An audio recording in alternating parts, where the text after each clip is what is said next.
What is up, metal and heavy music fans? It's Flight of Icarus again with MetalTrenches.com, and today we are ranking the albums of Darkthrone.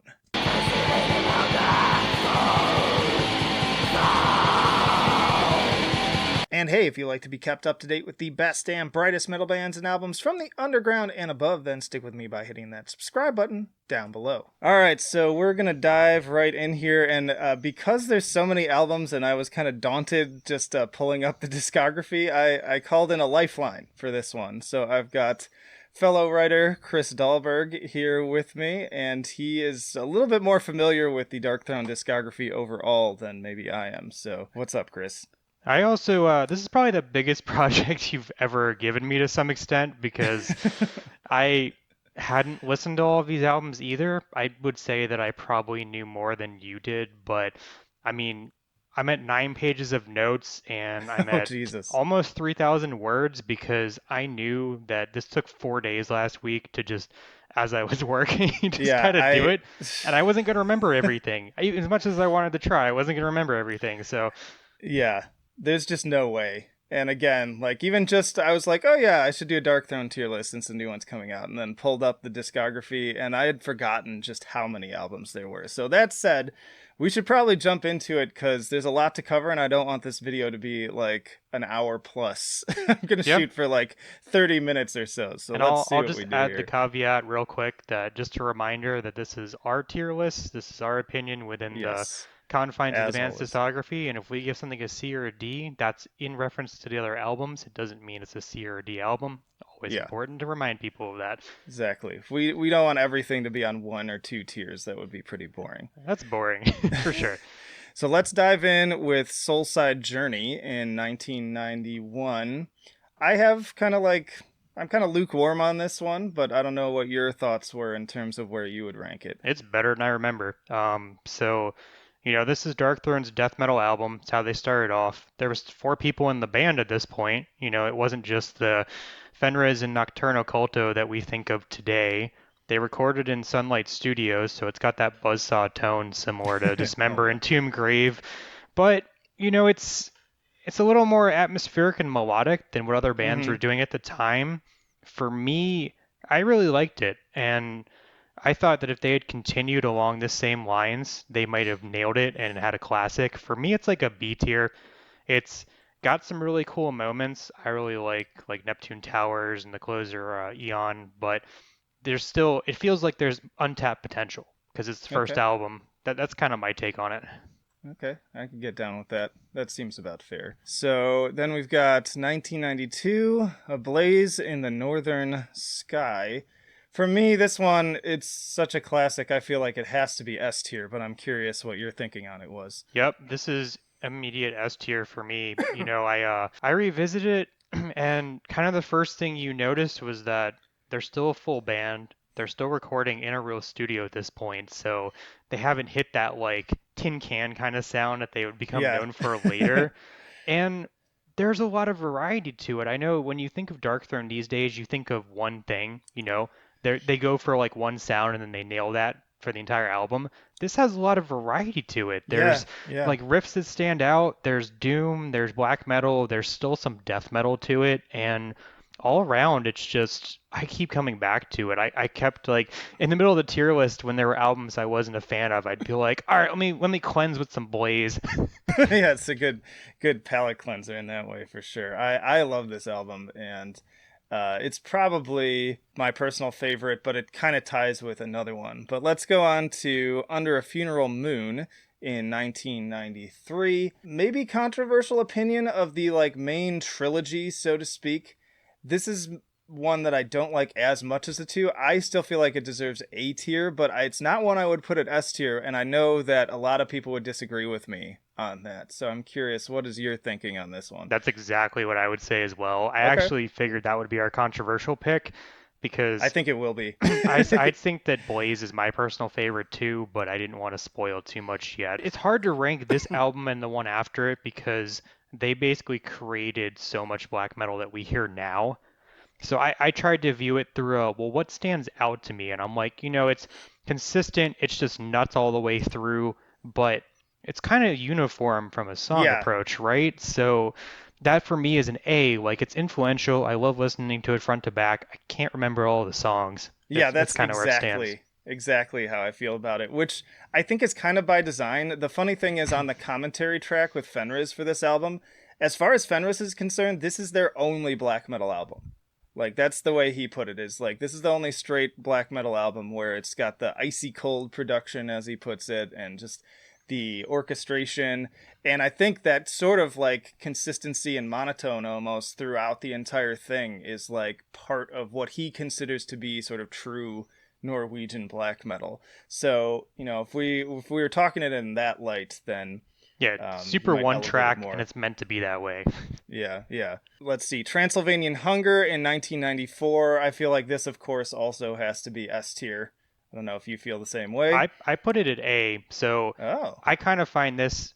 I like both Funeral and Transylvania, but I find them somewhat interchangeable. And what I found interesting was as I went through YouTube comments re-listening to this stuff, I heard somebody say or read somebody a comment that said, whichever of these two albums you heard first is probably the one you like the most because they're very similar. And I feel like for me, I put them at the same tier. I could agree with an S, I'm not against that, but for me it's more of an A. I recognize the quality of it, but I don't know. In terms of comparing to Blaze, I feel like both of these are just not as interesting. Yeah, I could see that. I think I enjoy listening to Blaze more, but also like this is such an influential album, like right down to like the album art. I feel like I kind of need to graduate it to S. I think I your can agree argument with is that. sound, and yeah, I also just love the story of the album art too. And in case people who are listening aren't don't already know the story, you'll notice that this album in comparison to the previous two is much more like washed out with high contrast, and it's very much just black and white as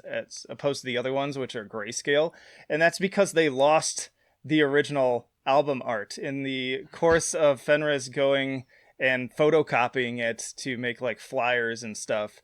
He lost the original, I so they didn't ended up know having to that. use a photocopy as the actual album art, so that is why it looks like that. Legendary. All right, we got to keep moving though. So Yeah. let's talk about Panzerfaust in 1995. And it's been a while since I really listened to this one, but I remember actually kind of enjoying it. I recall this being kind of louder in the production angle, but I could Yep. be.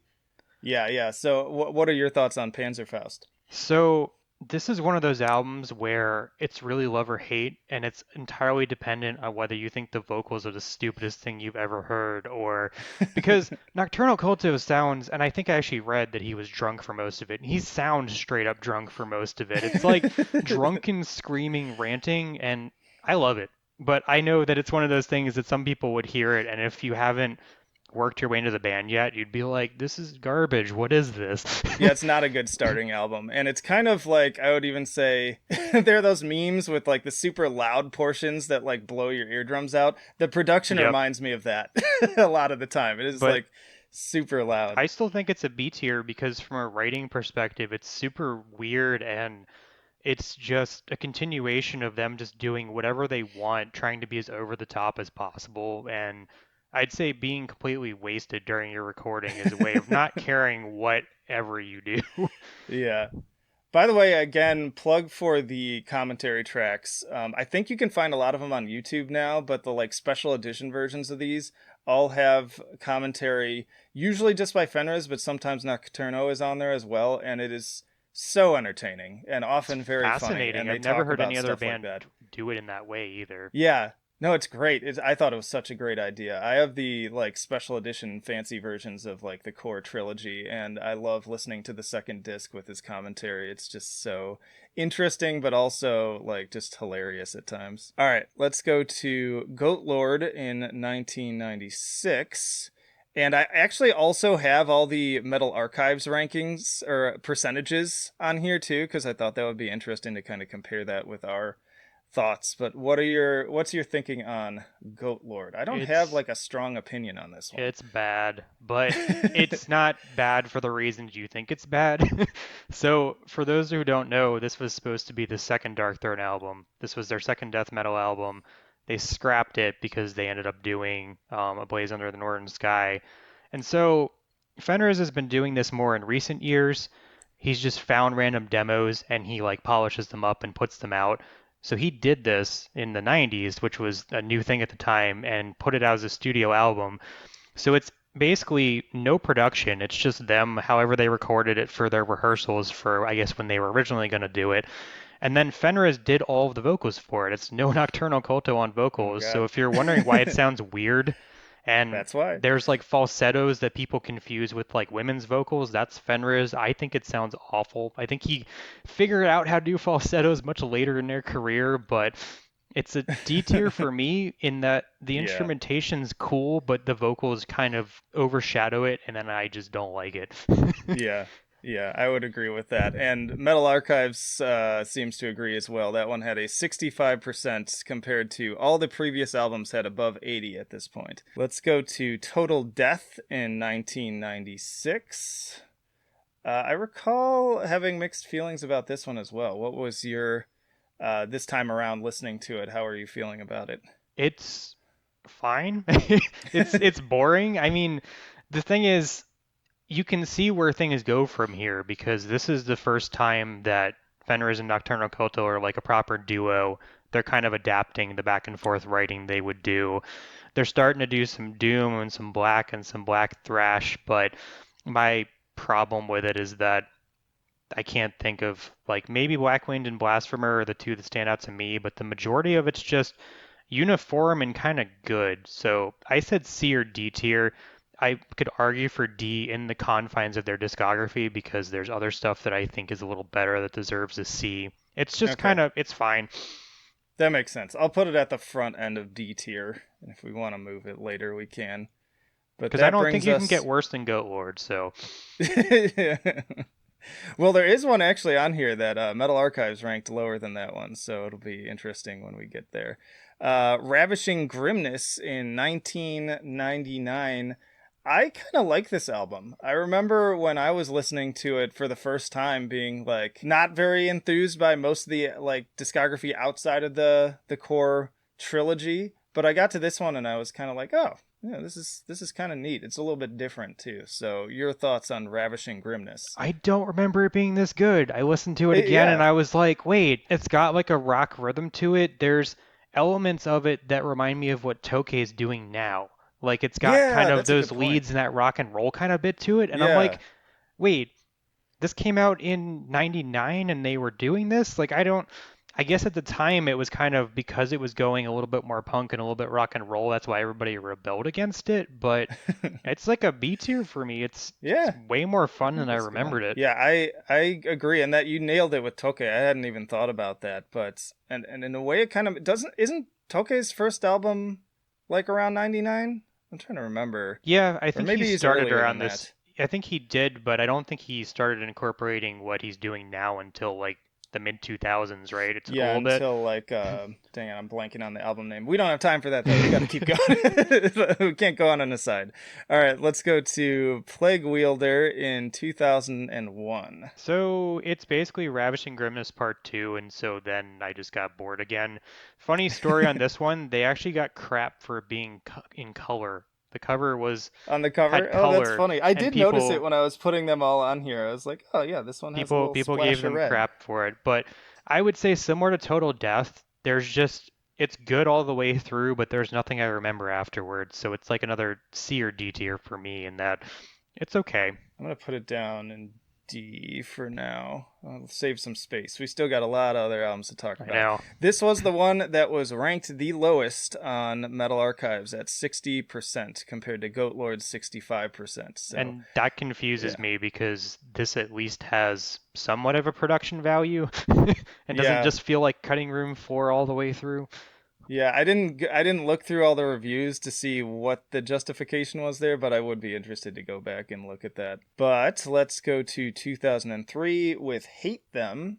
And this was another one that I remember kind of enjoying out of their early to mid career kind of stuff. What did you think about Hate Them? I was torn between B and C tier, so I really dig that for this one and the one after it, they have those like electronic intro. They had the guy from Red Harvest do that kind of like Oh, that's cool. weird, kind of moody intro. This one is where they start to get much rawer. I feel like Ravishing Grimness and Plaguewielder, they had a little bit more polish, and this one they're like, nope, bass hit you in the face, like, you know. And there's some D beat moments on it. It's pretty cool. I said C tier just because I feel like there's so much more to talk about, and it just wasn't like a B tier for me. Okay, that seems fair. Metal Archives had it at 78%, so that seems about appropriate. Then we're about aligned Yep. with that for what it's worth. Sardonic Wrath in 2004. Thoughts on this one? This is my wild card. So I think this is the best of this period from like Okay. 99 to now. You have the intro that's its own standalone track that's like totally industrial and kind of weird. The songs are shorter. It's basically, the previous one, but they cut it back and it's not, so it doesn't get as repetitive. And I Nocturnal Culto appreciate just that. sounds possessed. It's like his Panzerfaust type performance. So I really like God of Doubt and Hate is the Law. I would say it's an A tier. Metal Archive seems to completely disagree with me, but this is one of Yeah, the ones where I re-listened and I was like, you know what? I really like it. they had it at 76, but I appreciate, cutting it down like that. There is so much of Darkthrone across their discography where I'm like, if this song was like half the length, I would probably like really love it. Like that is definitely a trend. But I mean, that's a trend of a lot of this particular style of black metal where there's just a lot of just sort of droning repetition. And I get that it's sort of like part of the shtick, so to speak. Yep. But it's like shorter songs just complement this style a lot better. I personally think not everybody would agree with that. It's crazy Let's how 5 or 6 minutes shorter makes the biggest difference. Yeah, yeah, it really does. The Cult is Alive, 2006. What do you think of this one? This is where the band starts to just get way more towards punk, rock, Yeah, heavy metal. it's definitely a I would pivot point. say it's the first one of their discography you could describe as fun. It just has this fun kind of like we don't give a fuck, we're gonna do whatever we want kind of attitude to it. And it's a bit more crusty. I would say A tier just because there's Okay. really stuff like Too Old, Too Cold, Whiskey Funeral, Graveyard Slut, songs that I still remember Such great now. titles. Would you put it above Sardonic Wrath? I don't think so. Okay. Okay. It's close though. I do like, even though I think of Darkthrone as such a black metal band, I almost do feel like this style sort of complements Fenris's personality more, because it just like that's the way I perceive him, as this kind of like goofy sense of humor, fun loving, like let's have fun, let's rock and roll kind of guy. And so it just almost seems more genuine for him to be making this type of music. And that's what's amazing is that if you go back and someone that would find them with this album and then go back and read how they were portraying themselves during the Trinity period where they're just trying to act as evil and like crazy as possible, they'd be like, these aren't the same people. What? Yeah, it was much more of an act, clearly. I describe Fenris as like the shining beacon of like just genuineness and like positivity almost in the like second wave black metal scene. Like he Yeah, just is this kind of like oddball in there. But let's go to Fuck Off and Die, F.O.A.D. in 2007. probably another wild card here. This is my second favorite behind Blaze. So, Oh wow. Okay, um, so we're talking S tier then. yeah, I think for me, this is the peak of their mid period. Well, that's kind of spoiling some of the later parts, but That's all right. you know, they totally embrace like black and roll, black thrash. They've got Venom and Motorhead is everywhere with Oh like yeah. new wave of British heavy metal. I see why people don't like it because it's cheesy. I mean, you've got songs like Canadian metal raised on rock and they're just singing about Canadian metal bands. It's the best kind of cheese and for me that really sells it. Yeah. No, it's fun, and actually, even though you're saying it's a wild card, this is the highest rated on Metal Archives of like the entire later part of their career at 81%, so just a few percentage points behind the like classics here. Everything else after this is below 80. So someone likes it. Yeah, You're not alone for in that. sure. So that may be fair after all. Let's see. Dark Thrones and Black Flags in 2008. I still really like it. It's basically Fuck Off and Die, but Fenriz has some more vocals this time. He did some backing parts here and there. It's got a little bit more 70s, 80s rock. And even though I'd rank this one lower, this has the songs that I feel like Darkthrone became known for in this period. So like hiking metal punks, you see that everywhere on YouTube. At least you did for a little bit. That was Mm-hmm. like the song. I say it's an A tier just because it's basically the same as the last one with a few tweaks. Well, that brings us to Circle the Wagons in 2010. And honestly, this was the point where I kind of just started paying attention to them again. Like, there was a whole period where I kind of like just didn't even know what was going on with them because I just wasn't paying attention. But I remember there being like quite a bit of sort of marketing and a lot of reviews and just people talking about this album coming out at the time. So, what were your thoughts on Circle the So this Wagons? is this is the first one I ever reviewed from them. I had heard them before, but this is the first one I took a critical edge into. So it was cool to revisit. Um, I find it to be a B tier in that it has one of my favorite songs from them of all time, Stylized Corpse, which goes full new wave of British heavy metal. It's 7.5 minutes long and it works, which it's one of their few really long songs that I thought was great. I thought, That actually utilizes the time. yeah, I Am the Working Class is like anthemic. It's got that kind of like cool, I am the working class, like, that bit to it. The rest of it's okay. Which actually, like, I usually hate when bands do songs like that because it just comes off as very like try hard and not genuine. But like Fenriz like works at the fucking post office Yeah, it's and so perfect. got on city council as sort of like a joke. So I think he deserves to be the one to write this song. They just seem like Absolutely. regular people these days, and they're just doing it for the love of the music. All right, let's go to the Underground Resistance in 2013. Thoughts on this one? I have the ultimate love-hate relationship with this album. I bought it at a festival because I had reviewed and liked Circle of the Wagons, and I got part of the way into it, and then Fenriz is singing. I was just like, no, I can't do this. And I've warmed up to it over time. I don't think it's as bad as I first thought. However, what we said about long songs, they do like a 14-minute track here, and no. It's, this every You time I don't come need back to it. this album, I listen to the other songs, and then by the time I get to the 14-minute, I usually turn it off. I can't, I don't know. It's a It's C just too tier. It's much. not terrible. It's still cheesy, but man, no, I don't know. I just can't handle them at that long in that one Would you track. say it's better or worse than Hate Them? Because that's the other one at C tier right now. I would say it's slightly better. Okay. Just because at least they were attempting something a little different here. They were trying to go epic heavy metal to some degree, where Hate Them was still That kind of the same that period. seems like the natural trajectory for them at this point too. So it'll be interesting to see with that.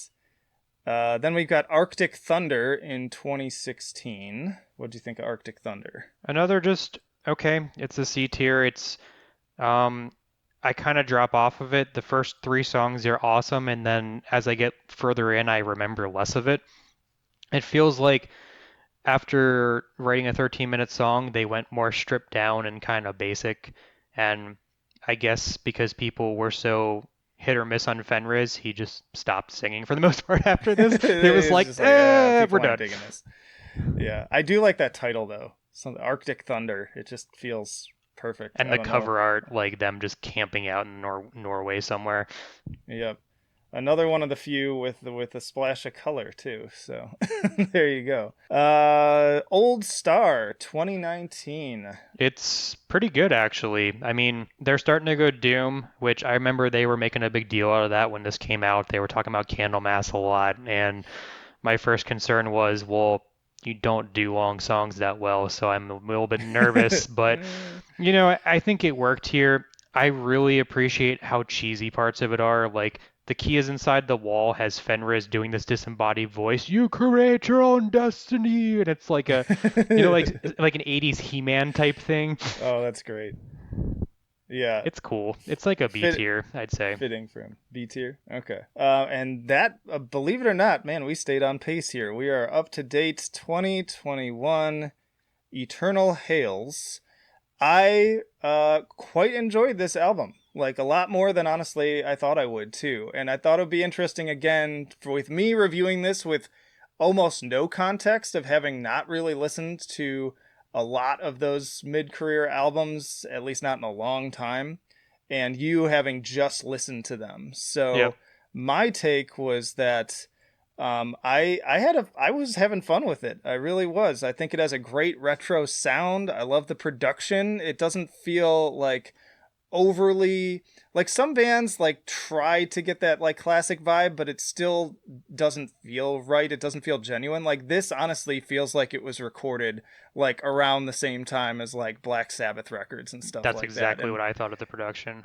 And it's perfect. And then speaking of that, Hate Cloak is like great Sabbath worship. That was definitely a really solid single. Some of the tracks definitely overlong again. We got them pretty stretched out on here, especially because there's only 5 tracks. But I do like the first half of Master's Voice, but that one kind of tapers off after a little bit. Voyage to a North Pole Adrift has some really great like classic heavy metal riffing. That was a really good time. Lost Arcane City of Apocra has more of like a classic Doom vibe again, and yeah, it was pretty solid. I enjoyed it. What did you think of Eternal Hails? Well, so I'll be doing a full review of it later in the week where I'll go into much more detail, but I went in expecting just Old Star 2.0, like, okay, it'll probably be good, not great. I honestly think this is the best thing they've done since like 2008. So since I Wow, said Dark Thrones and Black Flags was an A, I would say this is an A too, and we'll see wow, if that okay. holds up in a year or two, but I've listened to it probably about 7 or 8 times now, and it's I see why people are gonna hate it. I see why some of our YouTube people or our YouTube friends and other channels are kind of they're like it's not for It's me. Darkthrone. It's cheesy. It's old school. There's a disembodied voice again where he's like Oh yeah. eternal hails, and it's Yeah, I'm that part though, it killed me. Like I was laughing, but not in like kind of a bad way. Like yes, it was corny. It almost reminded, you know what it really reminds me is pigs in space. it's close But to that. oh god, it was, but it's so like it's them. Like it's just Dark Throne through and through, and it just seemed appropriate. Like if anyone was gonna say that in a song and have it not sound like try hard again, because plenty of other black metal bands would probably do that on in a much more serious way, and I would just roll my eyes into oblivion. But here it was like it almost felt self-aware on some level, but maybe that was just the way that I took I it. thought so too, but what's funny is how I felt was that that's the point in the record because that's what on like the second song or something where Yeah. people are either going to be like, yeah, or they're going to be like, next album. It's Yeah, like I'm the out. drop off point almost. But Yeah. I love the last song. I love that it's got like the little like guitar synths and whatever effects they used on that. It's like appropriately weird for them. Like if they wanted to get Yep. even weirder and just start going like, we're just going to use a bunch of effects and do random stuff on the next album, I'd be okay with that. Yeah. I would also say this is probably one of their best album covers out of the entire bunch. I really like the look of it with the depth, and I don't know, it just has like Did you see the story about a that? good look. No, I didn't. It's a famous, let me see who it's by. It's by, Oh, it's like a yep, pre-existing like what do they call that where it's like it's not an actual piece of copywritten. artwork called Pluto and Sharon by British-based artist David A. Hardy. And Oh, I there you think go. Invisible Oranges or Revolver or somebody did a quick touch base with Fenriz before the album came out. And he basically said, like, this is one of his favorite space pictures. And he was super That's excited to cool. get it as the cover. That's awesome. Well, good for him because I think it's well suited, and it's interesting too because it actually like still melds with their other album art on some level. Like it doesn't feel out of place; it just feels stronger. So there you go.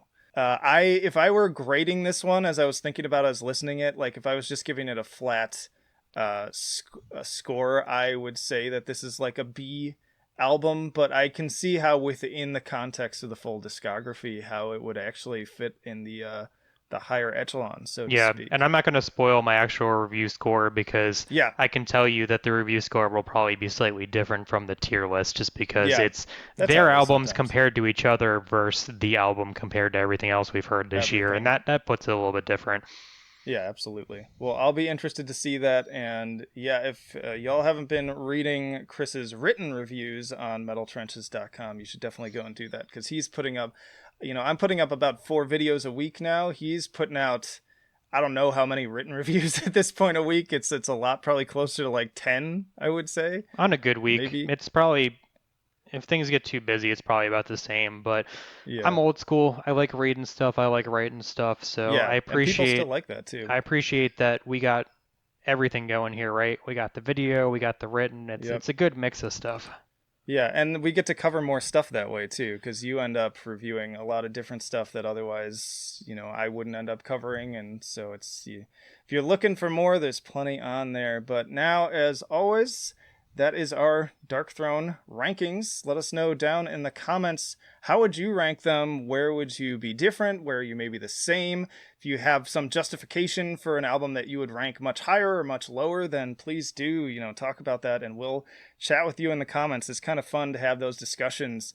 And I especially appreciate when, people aren't mad, but they're just like, I would actually rank this album like, you put it at D, I would put it at Yep. S, and here's why. It's like, that's interesting to me. And I usually hear some really kind of cool justifications that are totally valid because at the end of the day, this is all subjective. And Like please we let me know said. if you're as crazy as me and willing to listen to all 19 back to back because I lost a little bit of Yes. sanity about halfway through it because the mid period was a little rough.